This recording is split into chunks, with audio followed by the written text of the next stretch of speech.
Greetings, fellow dowel cutters. So, after I uploaded the video of me pouring salt into a tube, a lot of people I talked to had questions or were confused. Now, I intended that video to be a little random, but a lot of people were interested in like what it was about. So I've decided to make at least one video on it early. Here's the short version of what's going on.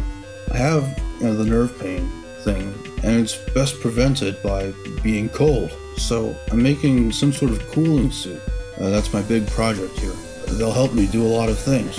Now the design itself, I'll give you a simple explanation here. It's using a huge ice block and a radiator to control the temperature. It's like cold and warm for water that's kind of in these loops. And these loops go to cooling panels inside a big winter coat. The problem I'm having a lot of the time is how to build these cooling panels and what design to use. It is shockingly complicated to have just something that has water flowing through it. You have no idea how complicated it is to make something that does that. It has to conduct cold to the skin very well, but it also has to not leak and things like that. Now I've done many iterations, but the most promising design for a cooling panel looks like this. However, the gaps between the tubing are just too large to sufficiently cool my skin between the tubing. This may seem like an easy fix, but making the bends tighter always results in the tubing pinching itself off at the bends. I tried some obvious solutions like water, air pressure, but they did basically nothing, and they actually made things worse. They exploded and stuff. But then one night I came up with the idea of using salt. Now you see, a salt-filled tube, it can't be pinched off because the salt's in the way, it doesn't compress. And it can't slide out of the way very easily unless the tube stretches or the salt is loose or something. But perhaps more importantly, it's very easy to remove. One of the biggest challenges in finding the right filler for the tube in order for it to not collapse is how you're going to get it back out. So many things have been tested and tried. Salt is the best because one, it kind of pours out, and two, it dissolves in water, so anything left over can be flushed out very easily.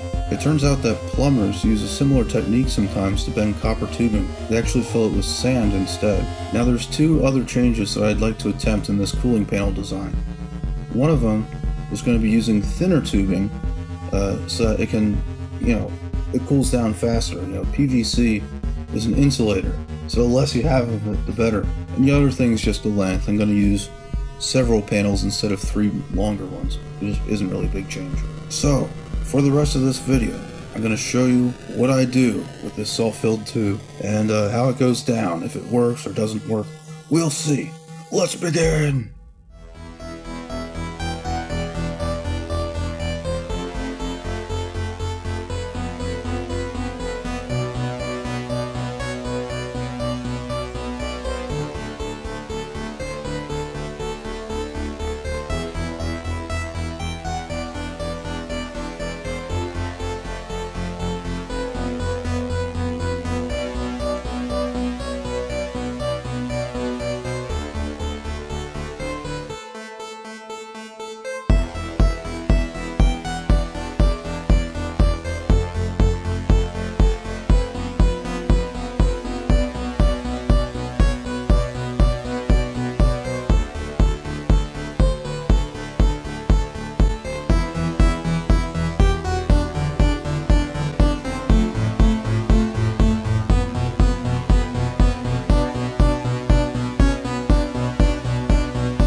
Alright, so as you can see, this new panel works pretty well. It's not perfect, it can pinch at some places, like it did, but it's a lot better than before. Now there's a few things I learned from building this prototype. The salt isn't a completely foolproof solution. The tubing can stretch, and there can be more room for the salt to be in, and therefore it doesn't work anymore. And the other thing is that I should put more dowels around the turns in that pegboard.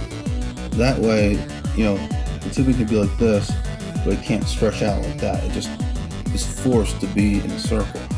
I think that'll help a lot as well. But anyway, that's it for this video.